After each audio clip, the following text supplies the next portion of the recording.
All right. If anything, I am a man of my word, and in 15 seconds we will run into 6:05. So I understand some people will pop in a moment, and they'll be able to follow through or grab some information as we start. But welcome to everybody who has joined us so far. We are in a webinar, so it's a little bit different to a normal Zoom session for those who aren't Zoom friendly after the last 2 years of Zoom. But you'll just see the kindergarten team or myself, and I will have to duck out. And we do have the OC, the new OC stream that started this year, an information night for them soon. So I'll duck out and welcome those, and then I'm going to duck back a little bit later on. But I just wanted to start by welcoming the traditional custodians of the land in which I'm on, and to where you are, and pay my respects to any elders past, present, emerging, and to anybody who is with us tonight. Wow, what a roller coaster ride already to start kindergarten. And at Artarmon, it is different than other schools because we are bigger than a lot of other schools. And can I say, I think Monday morning, having all the parents on side, dropping off in the two locations, I've been at Artarmon for 10 years, and to be able to watch you guys walk away and those children to be able to just be so settled and walk into those classrooms. And we walked around to each room, and we checked all of the children were there, and who was in all the bums on seats effectively. And they were just in. They were listening to their teacher. They were starting already to just join into school life. So for me, it was so wonderful to see. And I know the kindergarten team, that doesn't just happen automatically. That a lot of preparation that goes into place for that. So my big thanks is to the kindergarten team for everything they had done to get that first day set up, and your children have such a smooth transition to school. So welcome. This session tonight is run by Mr. Hand. Mr. Hand is our assistant principal who supervises the kindergarten team.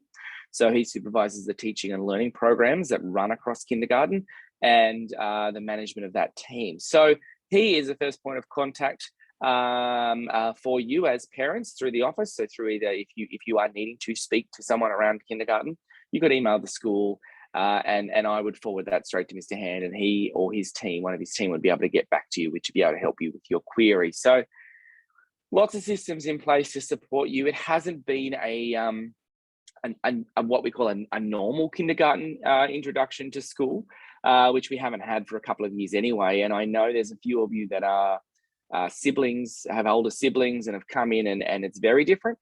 For some, and majority actually of our kindy team and our kindy kids this year, it's actually their first children starting school, which is wonderful to see. So look, we will have you on site. You'll be able to understand what that school community really is as you go through. It will change. We will have you on site. You will be able to be a part of a community that is Artarmon that we have eventually. So just hold on tight. But thank you so much from me, being able to follow all of the guidelines and logging onto that app and getting the communication from our SZ app and reading that and following that so well to start school. But I also just hats off to your children. They have had a wonderful start, and it's so wonderful to see even me walking around there yesterday in the kindy classrooms of the morning just to check everyone. They were so settled, and it's amazing to see. So I'm going to hand over to Mr. Hand and his team tonight, and they're going to go through what kindergarten looks like. We will have some questions. I'm going to jump back on and help with some questions at the end. And I know Mr. Hand will reiterate this and say this a couple of times, but we will have the chat function is there for you to ask questions. All we ask is that hold off till the end when we sort of say, is there questions? Because if you put them in too early, we're going to get to the questions until the end, and it may have already been answered. So hold off. I know there's some burning questions. We'll get through to the end, and we'll be able to have some time for that, and I'll be able to jump back on. So welcome. I'm going to hand over to Mr. Hand. Thank you to Mr. Hand and his team for preparing everything tonight. And welcome again, and can't wait to see you on site very soon. Thank you. Thank you very much. And I would also like to just echo Mr. Coombs' welcome to all of you. I know, like, just echoing the sentiment that it has been a bit of a different start than we were hoping for, but we hope that this presentation will give you some of the answers that you may not have yet. Kindergarten teachers are here to help the children settle and also answer your questions as well. So hopefully this evening will help you with that. So I'm just going to quickly share my screen and start the presentation for you. So I'm just going to get that all started and then we will begin. So welcome to Artarmon Public School. If it's your first child here, a special welcome to you. If it's your second, third or more child here, also welcome to kindergarten for this year. Some of you have had children that have come through kindergarten before. That's absolutely fine. There are some differences. There are differences that happen every year, and hopefully this can just sort of explain some of that to you. So first of all, as Mr. Coombs said, we will be trying to answer as many questions as possible towards the end, but what I would ask is that you hold off asking those questions until later on in the presentation when we're coming to the end and we ask if there are any questions, as this may be, this presentation may answer those for you. If you're watching the recording of this, then obviously the questioning can't happen live, but you will have parent-teacher information. Our parent-teacher night is coming to in a couple of weeks' time. It'll be either on Monday or Tuesday, the 21st or 22nd of February, and that will be communicated to you early next week as to when your class is having the parent-teacher night. We're such a big school that we can't do it on the same night, which is why we spread it over 2 nights. Our team this year in kindergarten, we have a very experienced team again this year. Downstairs is myself, as Mr. Coombs mentioned. I'm the assistant principal for kindergarten, and I also have my class currently known as Purple Class, but we will also begin referring to the classes using the K and then the appropriate letters depending on the teacher that's teaching them. So my class is Purple, but will become KCH. In room 2 downstairs, we have Miss Hurd, who is currently Pink Class, and she will become, that class will become KGH. We also have Miss Wickens downstairs, who is Red Class, but will be KSW. We also have Miss Ty downstairs. She's currently Orange Class, but will be KMT. Then we have the last class downstairs is Mrs. O'Key, who is currently Yellow Class, and she will be, that's wrong, it just says KEH, that is not correct. She is KSO. So we'll update that. Upstairs, we have KMW, which is Miss Williams, and that's currently Green Class, but will be KMW. And then we also have KIW, which is Blue Class, and that is Miss Winchester. Those classes will be confirmed early next week. You will receive a communication from us saying that this is your child's teacher going forward. We are in line, whilst we're kindergarten and we do a lot of things that are kindergarten based, we are in line with the rest of the school. The rest of the school is having their classes confirmed on beginning of next week, and that applies to us as well, because staffing and classes is a whole school thing, not just kindergarten. We also have Miss Gunton, who is our RFF teacher, which stands for Release from Face to Face. All teachers have a set period of time over the course of a week, about 2 hours, where they have time to plan, assess, and get content ready for your children for teaching. So Miss Gunton will be relieving those teachers throughout the week. Miss Gunton will also be taking my class KCH on a Tuesday every week, as part of my role as assistant principal. I'm off class once a week on a Tuesday, and I work with my team helping professional development, working with other members of the team across the school, not just in kindergarten. So that's part of my role as part of the executive team.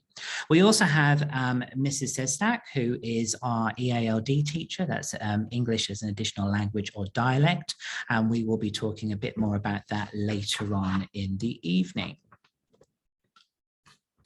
The kindergarten focuses So our main focus in kindergarten is we are learning to be independent and to cooperate, not only cooperate what the teacher says, but cooperate with their friends, their peers, the people around them. So they're learning to listen to others. They're learning to use their words, not their actions, such as hands or anything like that. So we talk about kind hands, kind feet, kind words. So it's all about, because we understand that a lot of children, particularly in the age of lockdown, they may not have had all of the social experiences that we would normally expect. So we focus a lot on that independence for the children, and you help us with that already by saying goodbye to them at the gate, letting them come down that little hill and line up in their own line there. That's helping us immensely with their independence.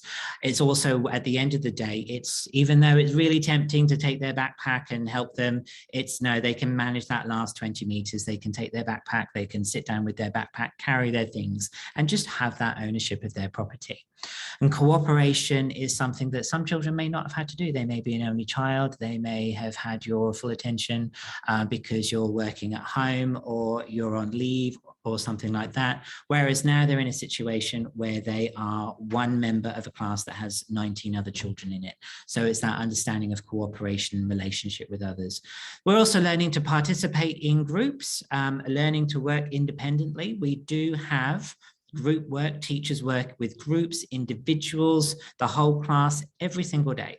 But there will be points where they need to work or do something independently, such as please put this into your backpack for mum and dad, or please put this here, or this is your task. Remember, we did it together on the carpet, such as a maths counting activity. And now it's your turn to do that independently by yourself at this table with a couple of other children.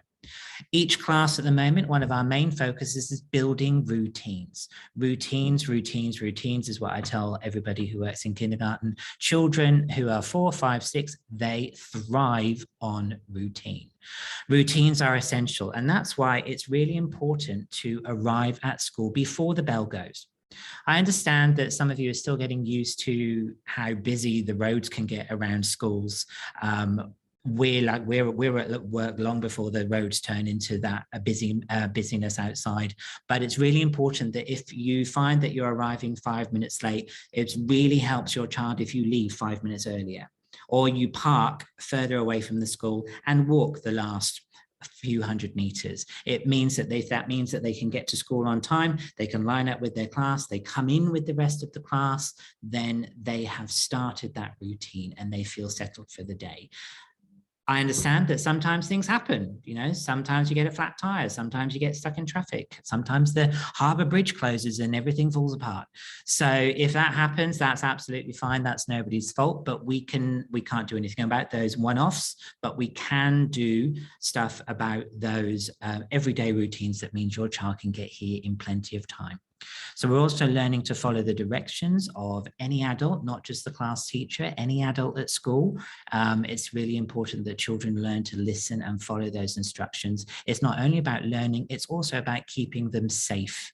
So that maybe another adult sees something and asks them to stop. It may be a situation where we are evacuating to the oval because we're having a fire drill. It's important that they listen to those instructions. And we are also learning to use functional communication. So that means actually using your words rather than, I don't know, or pointing or shrug of the shoulders.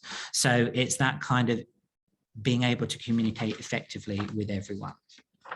Now, what's going to happen now is I'm going to be sharing this role with some of the other teachers on the kindergarten grade. So Mrs. O'Key is now going to talk to you now about a typical day in the life in kindergarten.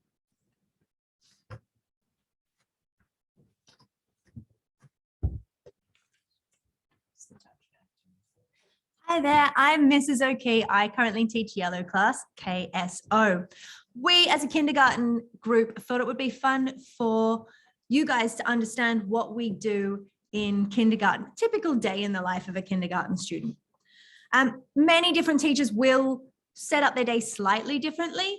However, all of the learning is generally the same through the kindergarten classes. We usually begin with something like a phonics lesson. You can see the snake here.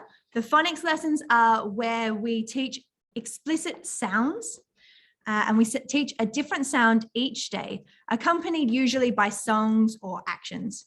Then we teach the letter formation, how that letter is written, and the handwriting as well.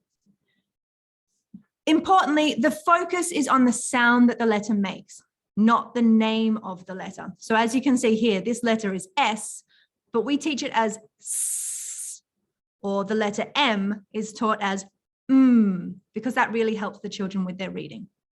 After phonics lessons, we usually have something like crunch and sip, which is eating a piece of fruit or some vegetables, having some water, and oftentimes the teacher will read a story to the children while they're eating.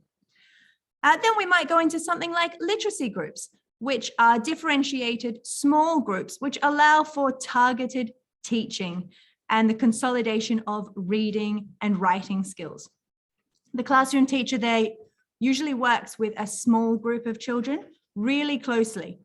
And that way we can really push the children and help them to understand explicit teaching there. During that time, the other children are on other rotations, including phonics activities, usually sight word practice, fine motor skills, and then lots of speaking and listening games as well. Then usually we'll have our lunch. And at lunchtime, the children get to run around, have a great time, eat their lunch.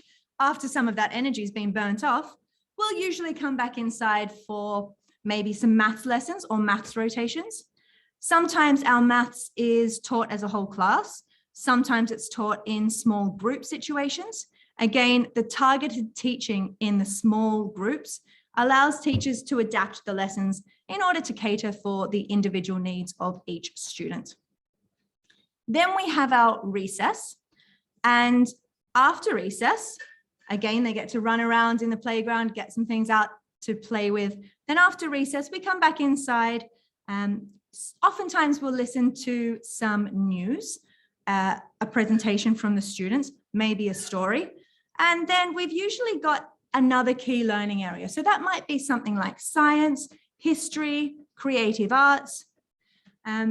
That's usually taught in the afternoon. We also have a heavy focus, as Mr. Han said, on social skills in kindergarten. Understanding school and classroom rules, being kind to one another, using manners and making friends, all of these are hugely important aspects of the kindergarten day. I'm going to pass you over to Miss Williams to talk about some key learning areas. However, I have accidentally pressed the wrong button, and Mr. Hand will help me out. Thank you, Mr. Hand. It's all right, there you go. There we go. Thanks, Mr. Hand. Thanks, Miss Williams. Hi everyone, I am Miss Williams and I am on the green class, which will be KMW. So in front of you, we have all the subjects that we teach, all the key learning areas. There are 7 main key learning areas: English, maths, science, history, geography, creative arts, and PDH-PE. Most of these subjects are taught by the classroom teacher primarily, except for the 2 hours a week, which the RFF teacher comes in. So RFF teacher this year on kindergarten is Miss Gunton, and for term 1, she will be teaching music in creative arts, and she'll be teaching nutrition as part of the personal health, nutrition and safety part of PDH-PE. Later in the year, we have a dance company that comes in and teaches the students footsteps as part of the creative arts program. And we also have Sports Pro who teach the students some of the PE part of PDH-PE.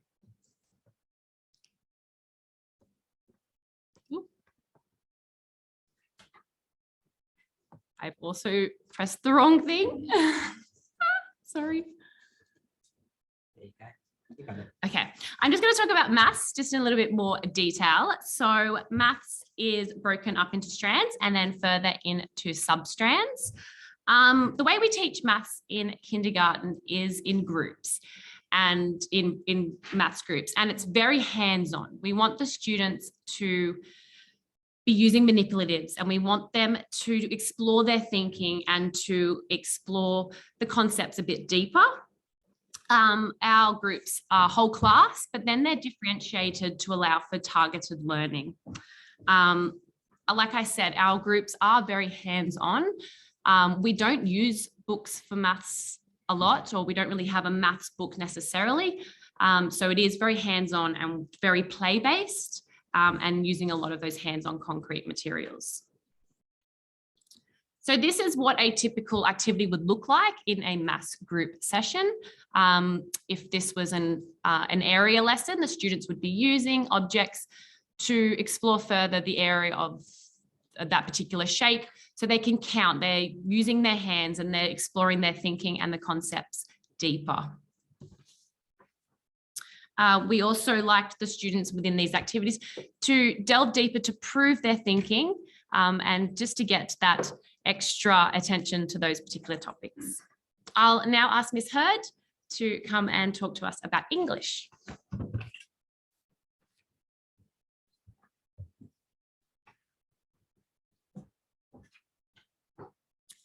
Hi everyone, my name is Miss Hurd. I teach Pink class, also going to be referred as KGH. In English, the students are learning to read and write, and they're learning the following sounds that you can see on your screen. We learn one sound each day from Monday to Thursday, and then revise these sounds on Friday.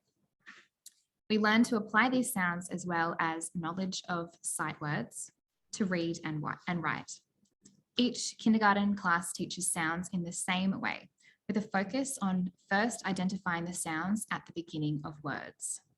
We use lots of visuals, stories, songs, and students, of course, as mentioned before, practice forming the letters using whiteboards. The sounds are also taught in a deliberate order to maximize students' abilities to read and to write simple words. For example, once students learn SATPIN, which is SATPIN, they're able to read and write a range of common words. All right, thank you so much. I'm going to pass you on now to Miss Winchester.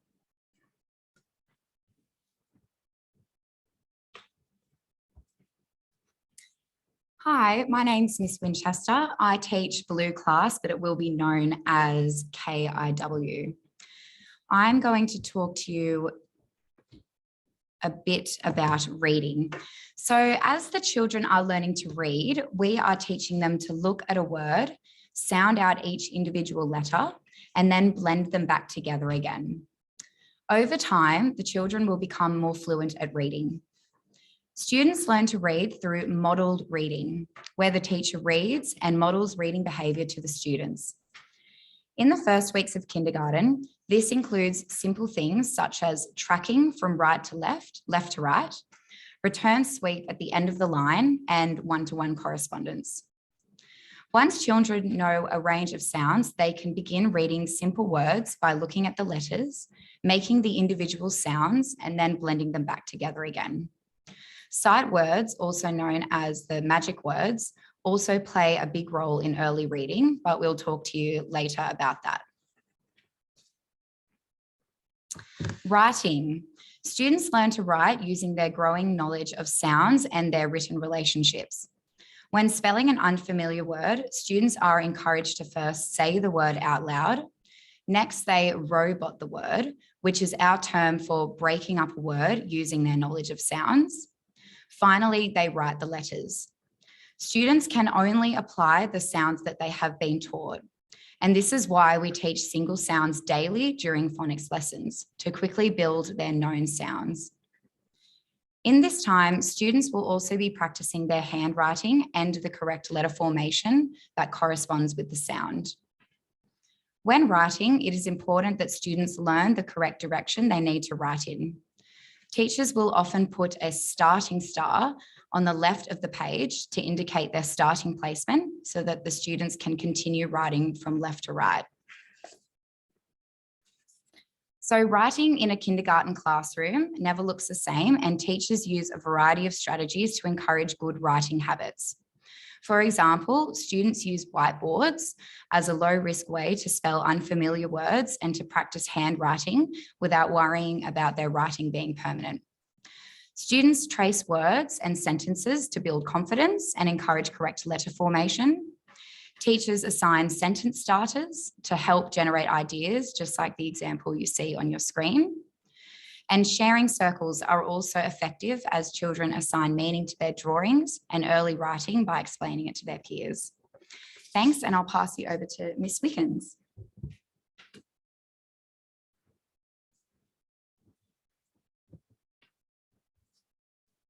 Hello everyone, my name is Miss Wickens. I teach Red class, which is also will be known as KSW. Teachers provide students with feedback in varied ways. The main focus is celebrating any attempts at writing and providing specific positive reinforcement. For example, rather than correcting misspelled words or incorrect letter formation, we deliberately draw attention to the things the child has done well instead. Let's look at the writing sample on your screen. The student here has been praised as they have done their best to form their letters correctly underneath the teacher written sentence of "I went to the beach." Notice they have also included finger spaces between each word.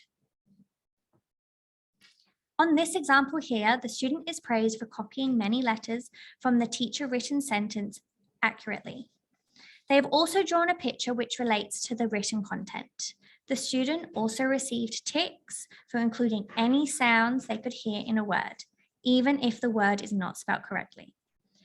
Even though there are aspects of writing this student is still working towards, it is important to praise all writing they may produce to ensure their confidence is building and they continue to try, even if they make mistakes.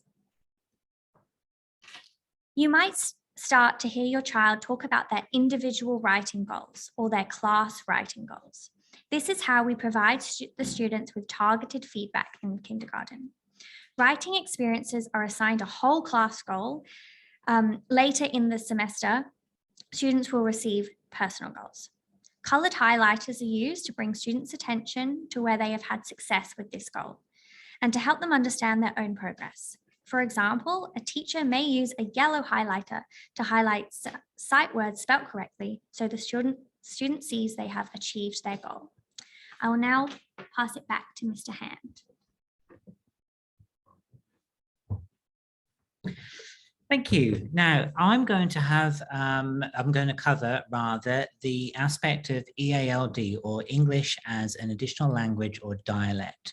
This is a program that we have already started running in kindergarten. And what happens is we assess children at their proficiency of the English language if you have told us that they speak an additional language at home, if English is not their first language. Now, the reason we do this is obviously it's incredibly important that English is well understood because we are an English speaking school, and in Australia this is the main method of communication for us. Now, the reason we have a specific EALD program is so that we can identify those children that are either beginning their journey of learning English, are a little way through their journey, or they are quite proficient in English. And the way this program works is with the assessments and identification is even though a child can communicate fluently with English, it doesn't necessarily mean they understand everything that they are saying or hearing. So this is where children we can assume that they're able to do this because they've just answered yes to a whole series of questions I've asked them. But it may turn out, if we dive a bit deeper, that they actually don't have a full understanding of what we're talking about. So the progressions through the EALD system is you would start off the learning progressions with the beginning level, and then emerging and developing, and then finally consolidation. Now, this might sound like a one in one term, one in another term, and that is not the case. All the research and evidence shows that if you are beginning to learn English or another language today, it will take you between 6 to 7 years before you become proficient at that language. So it's really important that we identify the children now so that we give them that support that they need. This, if your child ends up being identified as being in the emerging group and is taken out of class so that they can have one-on-one or small sessions, and when I say small, I mean another 3 or 4 students, with Miss Says That, you will be told.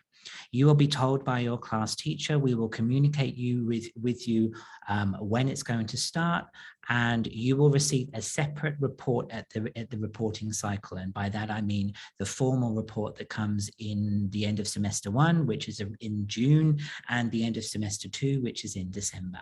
So you will receive separate reports and you will be kept up to date on that. But it's really important, and I really want to stress the message that they are not being withdrawn from class and they're not missing something. They are having this extra learning because they need that extra support so they can understand what is happening in the classroom. So that's why we do it. If you have any questions or you're not quite sure about the EALD program, please do have that discussion with your child's teacher when we have the parent-teacher meetings in week 5 on either that Monday or Tuesday, the 21st or 22nd, and we can have that chat with you a bit more. So as I briefly touched on just then about our assessment and reporting, we have an assessment cycle that goes through 2 cycles, and you get your main reports at the end of June and the end of December. But we also have other assessment points, one of which most of you will already be familiar with because we've just done it, the Best Start assessment, where if you were able to, you came along for a 40-minute appointment last week, and your child sat one-on-one with their class teacher in most instances and had an assessment. And this assessment covers things like, here's a picture, have a look at this picture, tell me what you can see. Some children would have happily spoke away, some children maybe pointed, some children would have said a few words. We then read a story, we talk about what happened, we do some counting, then they have some instructions to follow. Can you get me 3 counters, please? Can you get me 9 counters, please? And things like that. So it's really giving us an idea of, do they understand what we're saying? Can they respond in an appropriate way? Now, also what I want to really make clear is we understand that some children, it would have been the proverbial deer in headlights. It would have been, oh my goodness, I've never been in here before. I don't know who you are. Everything's really distracting. That's fine. If we had that happen, that does not impact on your child at all. We will continue to run the Best Start assessments over the next 3 or 4 weeks when we feel it is appropriate for those children. You will then receive a report from us towards the end of term 1. We'll only send out the report that gives you an indication of what they said and also what their next steps are once we have completed the process. And like I said, it's really important, and I really do stress the importance of understanding that just because they didn't say anything in the Best Start, that does not mean we said, okay, they're in this group and we need to do that, because we know that once they gain their confidence, and I've already seen it in my class, in Purple Class, I've seen some students who didn't say much on the Best Start and they're already coming up telling me about their favorite things, playing with other students. So that's absolutely fine, and that is something that happens every year. As I said earlier, parent-teacher interviews are on Monday the 21st or the 22nd of February. So in week 5, if you're not used to running in school weeks, we run in school weeks. They're either weeks 1 through 11 for term 1 and weeks 1 through 10 for terms 2, 3 and 4. So for us this term, it will be in week 5, which is Monday the 21st or Tuesday the 22nd of February. This appointment is an opportunity for you to tell us about your child. We can't really report on their maths ability, their English ability. We're still getting to know them. We have your child, but we also have 19 others. So it's more an opportunity for you to tell us some things about your child, but of course we can tell you how they're settling. We can give you some tips if we've noticed something. If we need to reach out before that, we won't save any concerns until that. We will reach out to you. So for the time being, no news is good news. So if we don't reach out to you to have a chat with you before that, then we are happy and your child is settling and we do not have any concerns. The written reports, so the reports that are the formal ones, will go out in at the end of semester 1, usually week 9, possibly week 10, and the end of semester 2 reports again, often week 9 or week 10, but it will be communicated to you through the Schoolzine app, which is our, as you will know, is our main method of communication. So now we're going to go on to talking about homework in kindergarten.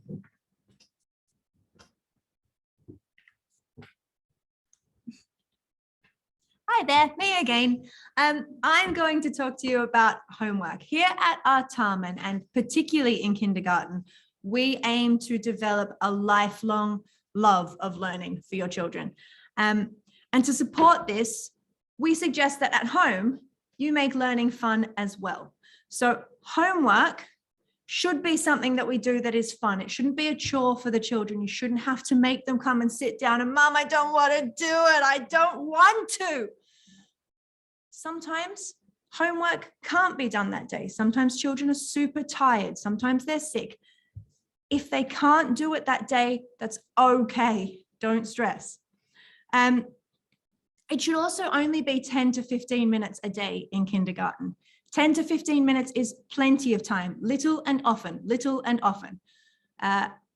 So again, make it fun, make it short, and if it can't get done that day, that's okay. In kindergarten, we have only a small amount of homework. We have magic word practice, which Mr. Hand will talk to you about soon. We have home reading, where you read with your children, and your children, more importantly, read to you, and you can ask them questions about their book. But Miss Gunton and Miss Ty will talk to you about that shortly. And also, we usually have news. In news, you're given weekly topics for the term, which will be sent out soon. And the children are asked to prepare a bit of a talk, not a formal speech, but a bit of a talk about that topic. It's a really good idea to have a chat with your children before they come to school about what they're going to say.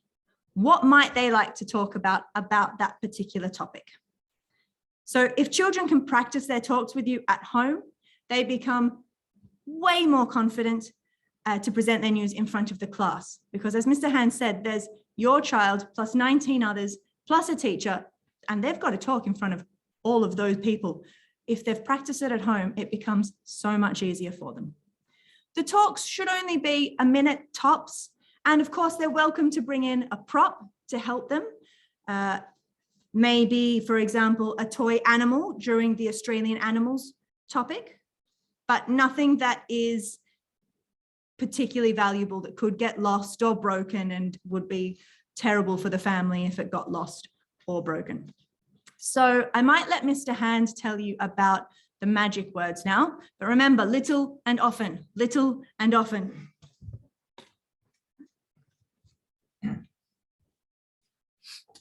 So with our magic words that we have, and the phrase magic words is just another way of saying sight words, high frequency words, whichever one you want to pick really. They're all the same thing. So there are approximately 300-ish magic words or high frequency words that we go through in a progressive way throughout kindergarten. And so we'll start off with something like this with golden words, and they are simple phrases such as a, I, it, the, and so on. And it will run through the year to the end of the year where you have words such as people, school, water, tree, and so on. Now, this is, I really want to stress that the completion of these words, it's about the knowledge of these words and the understanding of these words. It's not about changing a level every week and memorizing the order. Teachers do not test these words left to right, top to bottom. They are, what's this one? What's that one? What's that one? What's that one? It's random. So the whole point behind that is your child understands what the word is and how to use the word. It's not a race to the finish line. The whole idea of this is that if it takes them 3 weeks on one level of words, but that means they remember them forever, that's much more beneficial than racing through it and then 3 weeks later not being able to remember it. And you may find that if that happens with your child, that they've forgotten some of them, not because they race through, but because there are a lot of them and you may need to go back and look at them. You may find a note or a contact from your teacher, your child's teacher, saying, I've noticed that these are a problem. We're going to go back and redo this level. That is not a penalty. That is not a consequence of a bad behavior. That is to ensure that these words, these high frequency words or these keywords are learnt. They are keywords. They are the most common words in the English language. And if they know these words by sight, their reading fluency just goes through the roof, because they're not trying to work out these words. They're applying their phonics and blending strategies that we spoke about earlier to the unfamiliar words that they need to decode, but they know the words like and, in, on, mum, the, and so on. So it's not necessary for the children to be able to write these words. If they can and they're able to, that's fine, but that's not something that we would test at the beginning of the year. It may be that that comes later on in the year. You may find that children that have come to the end of it, if they get that far, not everybody does, and again, that is fine. If they get that far, then it may be the teacher says, okay, I would like you to actually practice writing these words next week, and we'll see how many you can remember. So I really do want to stress and emphasize that this is not a race. It is not a competition. It is, if your child takes 3 weeks on one level and 1 week on another level, then 2 weeks on the next level, that's the right journey and learning for them. It's about the individual learning. It's not about a race to the finish line. So what we will be doing with these are sent out. We'll start this in week 6. You'll be given a newsletter giving you the information. And in week 6, we will send the first set home. And then we will continue the assessments. We will assess on a Friday, if it is at all possible. As I'm sure you can understand, with the unknowns of COVID and teacher absences, it may not be possible to assess your child on a particular Friday, in which case it will happen the following week, maybe on the next following Friday or whenever we're able to. There are a lot of other things to take into account. Teachers try to assess them on a Friday, but it could be that we've had other things happen on a Friday that means we can't do it. So we will do our best, like I said, to assess them on Fridays if we can. Now we're going to now have a little, we're going to talk now with Miss Ty, who's going to rather talk to you about home reading.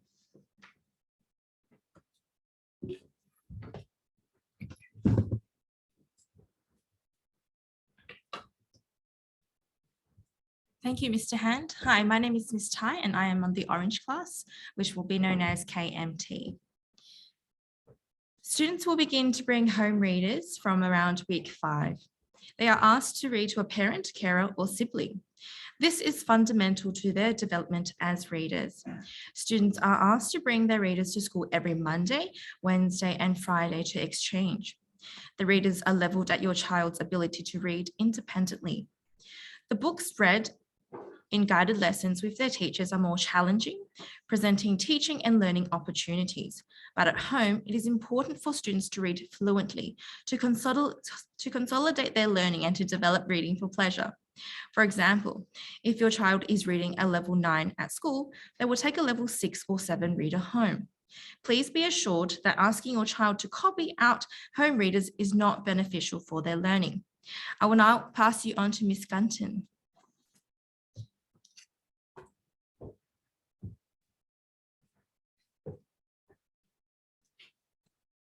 Hi, my name is Miss Gunton and I'm the RFF teacher for all of the kindergarten classes.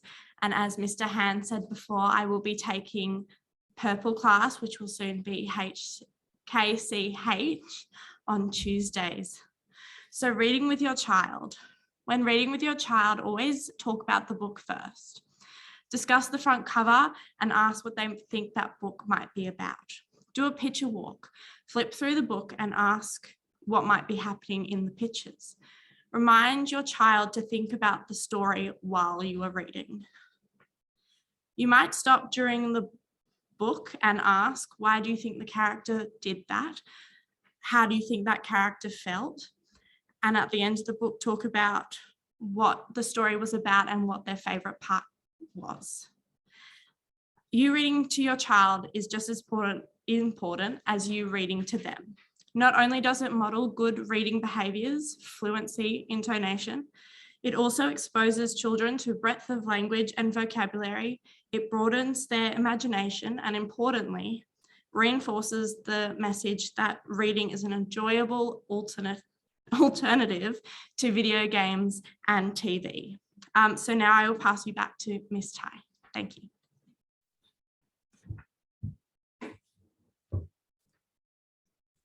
Thank you, Ms. Gunton. Mathletics. Mathletics is an internet-based maths program. It is optional at home. The school has responded to feedback from the parent community and purchased this for students to use at home if you wish. This is not part of homework. This program provides mathematical challenges for students in all the math substrands. Completing Mathletics at home gives the opportunity for parents and students to work on mathematical practice. Mathletics provides easier and harder level tasks in every substrand. Kindergarten students will require parental assistance to complete Mathletics, especially when logging in, navigating the website, and entering answers. Although it is recommended that students try to work independently to work out the answers.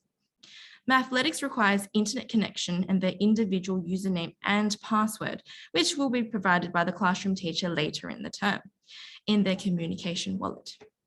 Mathletics can be done at any stage throughout the year. It gives the students a number of questions on each substrand, and students are able to redo many of the components to strengthen their understanding of a concept. Students can also compete against other students of their age across the world. I will now pass you on to Ms. Wickens.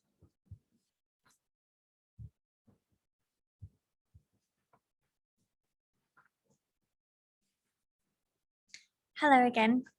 I will talk about what to pack your child to eat. Kindergarten students eat 3 times a day at crunch and sip, recess, and lunch. To assist your child, we ask that separate containers are used to store the food for crunch and sip, recess, and lunch. If you could please avoid using large lunch boxes. They take up most of the room in the child's bags, and they're also really hard for the students to carry around and put in and out of their bags. We also store the students' containers in tubs while they play at recess and lunch, and large boxes do not fit. So crunch and sip is a short break consisting of only fruit or vegetables and water. Yogurt is not a crunch and sip food, and from the coming Monday, students will not be allowed to have that at crunch and sip, and they will only be allowed fruit or vegetables. If you could please cut up your food for them into bite-sized pieces, and they only need a little amount as it is only a 5-minute break. And for ease, again, if you could please pack this in a separate container. I'll now pass you back to Ms. Tai to explain recess and lunch.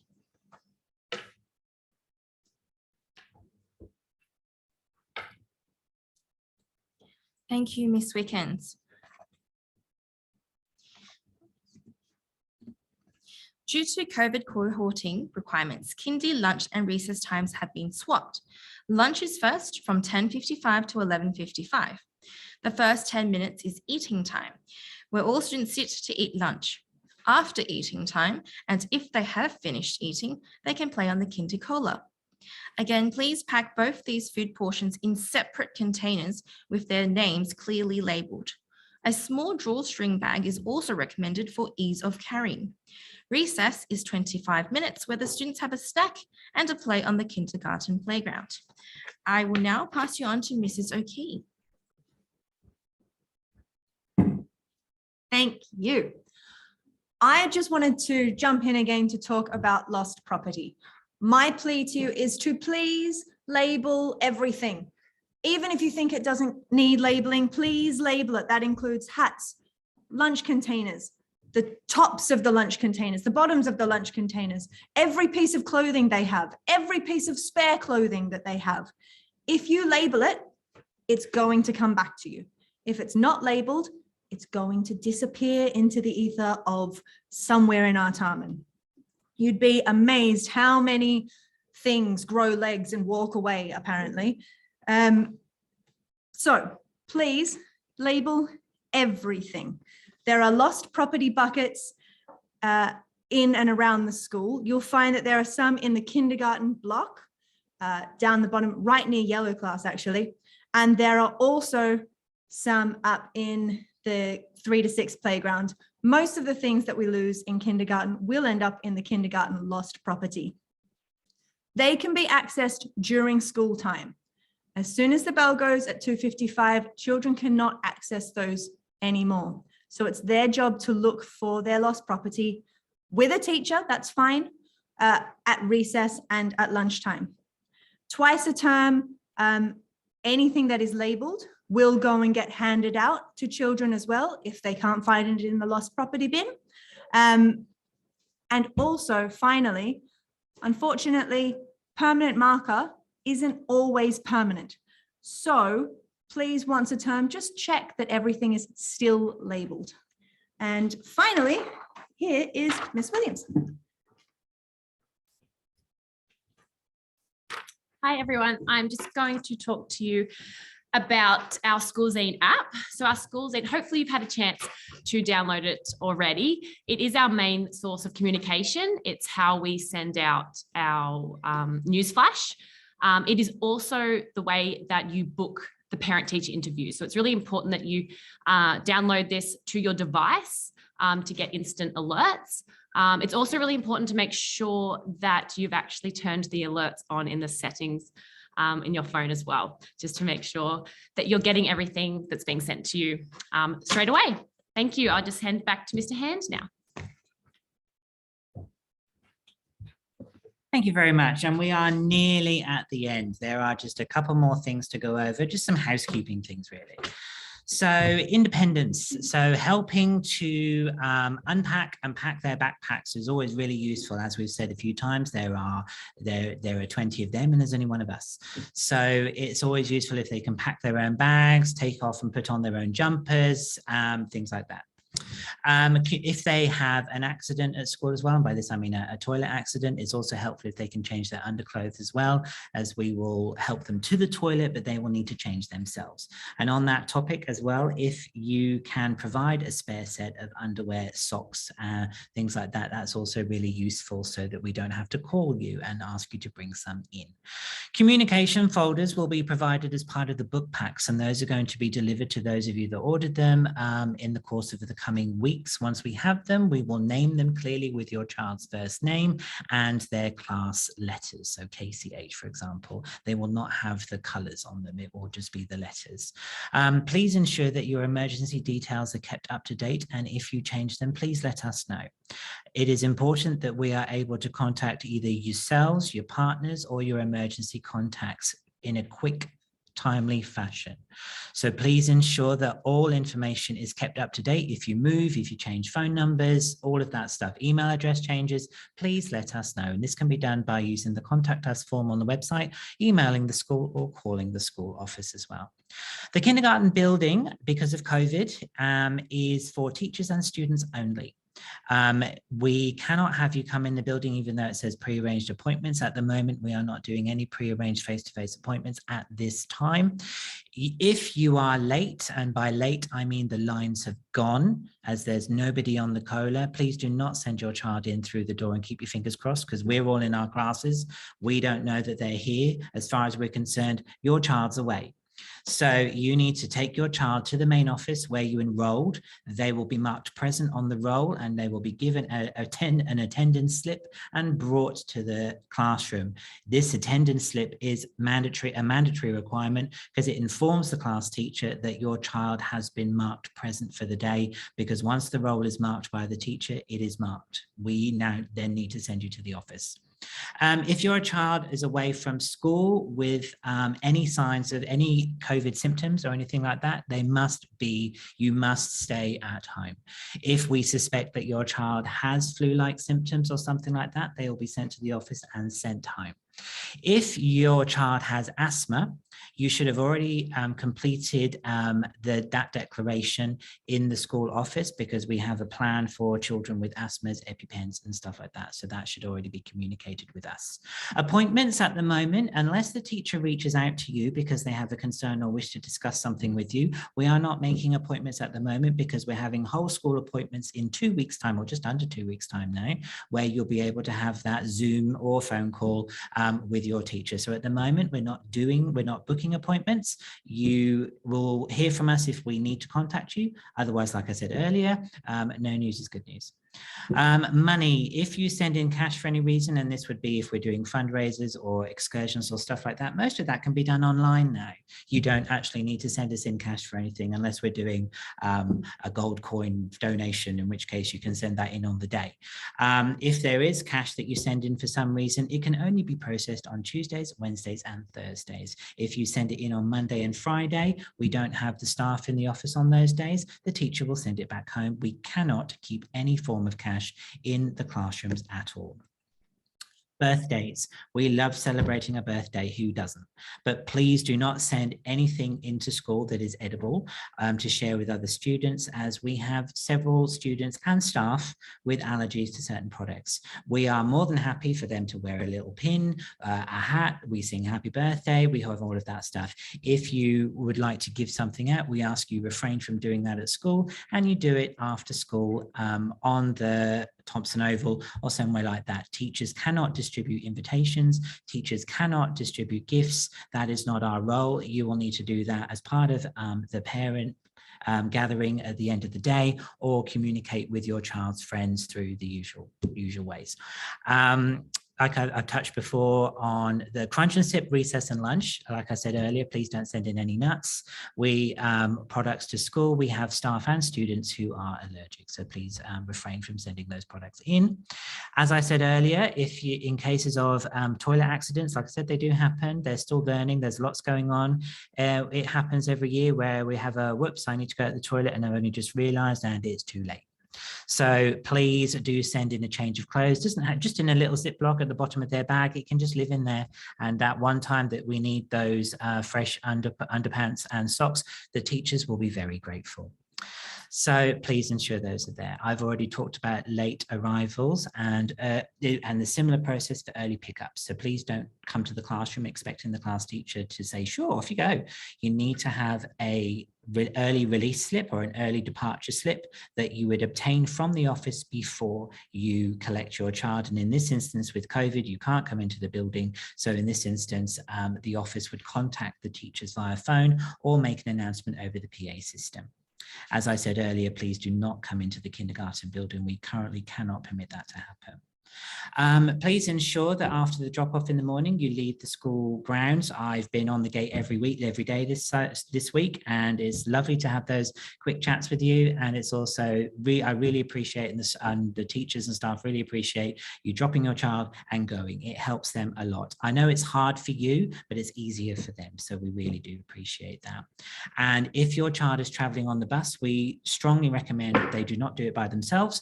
They can do it with an older sibling, that's fine, but the older sibling needs to come and collect them. They collect them from the kindergarten cola and then get on the bus from there. And finally, last few things, last bit, nearly done. So please read the news flash. It comes out every week on a Wednesday. You get fantastic messages from Mr. Coombs. He gives lovely messages there, but you also get important dates, information, and anything that you need to know will be going through there. The Schoolzine app is our main method of communication. We don't really send out paper letters anymore. So please ensure that you have that. Look for good things that your child is doing, even if it's putting their shoes on by themselves, but they're creating a complete ruckus everywhere else. Praise the good shoes, because every little bit helps. So I know that your children will be tired. It will get hard, but it will pass and they will get used to their routines. Show an interest in the new friends. Your children are making new friends every day. foster those arrangements, those play dates. And if you're not comfortable with having people over to your house, we have fantastic play park areas around the area that you can use. And teach your child to share, consider others, and think about others as well. And on that note, we come to the end of our presentation this evening. And if there are any questions that have been asked that we haven't answered in our presentation this evening, now's the time. And Mr. Hand, I'm going to jump in. Well, no doubt there a couple of fingers will tap on the keyboard, which is fine. I just wanted to take this opportunity again, thank the Kindy team. They have not, as you can tell by this presentation, there is so many systems in place. There is so much thought and organisation that goes into the learning and the planning and the assessment and the teaching of your children and keeping them safe at school and creating the environment that is amazing in our school. So a big thank you to them. But it's also very much it helps to build the environment of what we've got here at Artarmon, and without the dedication of our teachers that have stayed back tonight to be able to do this together with you is again part of exactly what we do. So thank you to them. A couple of questions. I can see a few of the questions on there. Yep. They're actually some of them. And Mr. Coombs, your sound's gone a bit funny. You sound a bit like a robot, I'm afraid. So, I'll let you answer the questions. I'll answer the questions, yeah. So the questions are, which day will they have physical classes outside? By this, I'm assuming you mean our sports. So early next week, you'll be receiving a newsletter. And this newsletter will have all of that information for you into what days class sport is. And that's a sport that the teacher conducts, and that can be any day of the week. The teacher will let you know which day that is, and grade sport. But what I can tell you is that grade sport, where the whole grade does sport together, will be on a Tuesday starting in week 6. So that is not, I can't think of the date off the top of my head, it'll be the end of February or the early March, and that information will be in the newsletter that goes out beginning of next week. So keep an eye out for that. How to be a class parent. So, I'll jump in there, Stan, because it was something I was going to say before. Class parents is really important, and something a lot of our beginning families to a school community don't quite understand what happens, and it's very overwhelming when it does. We will be confirming the classes that come out on Monday, and then there will be an option for you to volunteer to be a class parent. So yes, there is normally a class parent for each class, and they do, if you offer to share your information, create sometimes a group, might be an email group, and sometimes it's a WhatsApp group, to be able to have those questions come through and have a bit of a form of communication. The P&C president and the P&C get involved in that, and we will have a welcome morning tea, and we'll go through some roles of what a class parent is and what their job to do is to help with our families of children be able to communicate with the teacher in the school and things. We don't hand out email addresses from our teachers to our parents. Okay, you don't have direct communication with the teacher, and there's a reason for that. And some people think, but I need to talk to them every day. And this is going to answer another question that has come in the chat around about wanting to talk to the teacher more frequently. Can I say, and I want you to really think about this and remember this, that our teachers are teachers. They are assessing, they are planning. They have 20 to 21 children in their class, and they want to spend their time, and I, as a principal, want them to spend their time teaching, planning, and building the capacity of your children in their classroom. Okay, they can't do that if they are constantly having to meet with questions with parents, or ring parents, or meet with parents all the time. That's not what their admin and their planning time is for.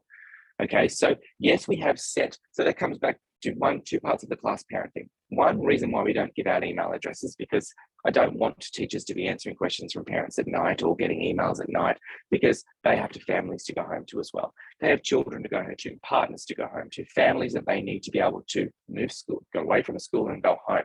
So you really have to make sure you understand that balance of our teachers in the classroom. So that class parent's job is sometimes the teacher will provide that email address and be able to give some information to that class parent to share or disseminate with parents. But mainly it might be around, you might want to organise a get-together with the kindergarten class. You might organise something at a park on one weekend, or get that together. So that is sometimes what that is for. And then that class parent has communication with the P&C president, who can be able to help answer any sort of different questions that the school might have. So then going back to the other question, which was around contacting the teachers and the reports, we talked about very much a report will come home at the end of term 2 and the end of term 4. They are written academic reports. They are guidelines that are set by the department and by their federal law in terms of the times we have to actually report on students' learning. Teachers aren't to catch up with you every 5 weeks, or like I was sort of saying before, because that takes away from the time of actually teaching your children and others' children. So if the teacher will contact you for an issue, if there's a learning behaviour we're having in the classroom that's not quite appropriate, they will contact you. If they are noticing that they're not connecting or focusing and they think there's some work that we can do with you to help them learn better and grasp the concepts in the classroom, then they will contact you. Mr. Hand said a few times earlier on in the presentation, no news is good news. You really need to keep that and remember that. Okay. And sometimes the children will come home, and I have had a daughter in kindergarten last year. And what did you do? What did you do today? Nothing. That's what they'll tell you. They didn't do nothing, but that's them telling you what they think they have done. So just remember, it's not about that teacher and you all the time. The teacher is for the children and moving through, and they will share with you in those different times. If there is a incident or a particular worry or concern that is quite important that you have, your method of communication is through the school email address, the artarmon-p.school, the one on our website. That comes directly to me and up into the office and the deputies, and we will disseminate that to the teacher. If they need to call you, they will call you. But if it's just you letting us know of a change in a routine or something like that, that's the best way to do it. Okay. I'm going to let you answer the labelling question, a name outside of the bag, for example, or inside the bag. Oh, look, again, inside the bags, for example, most kids have little dangling a toy or a little some sort of fluffy thing hanging on bags that helps the children identify their bags. But yes, look, it is not good to have Hand or Chris or Jono written across the back of the bag, because when that child's walking down the street, that's just a simple stranger danger type strategy that you wouldn't use as families anyway. So no, it's more on the inside, and if we're doing lost property, we would look for that. EALD, how many per hour? Look, we will run there's some things we'll run later in the year on how schools work, and some of those is around how EALD works and learning and support works and things. So we will be able to provide more answers to that at the moment. But for instance, in kindergarten, EALD is for our beginning students and those that are have English as a second language or dialect and have very, very little English. Then they're assessed from our EALD teachers, and they're given a phase. And beginning phase is very clearly depending on where they are, and that would be a 45-minute per day session building their English with a specific program withdrawn from the classroom. So that was at 45 minutes a day for that if they're a beginning phase, but it would depend on their phase. And again, they would also report to you in the middle of the year, and at the end of the year, you would get an EALD report as well. I think I've just talked about the early pickup or late drop off. And I know that's just through that school email address, the contact us on the setup.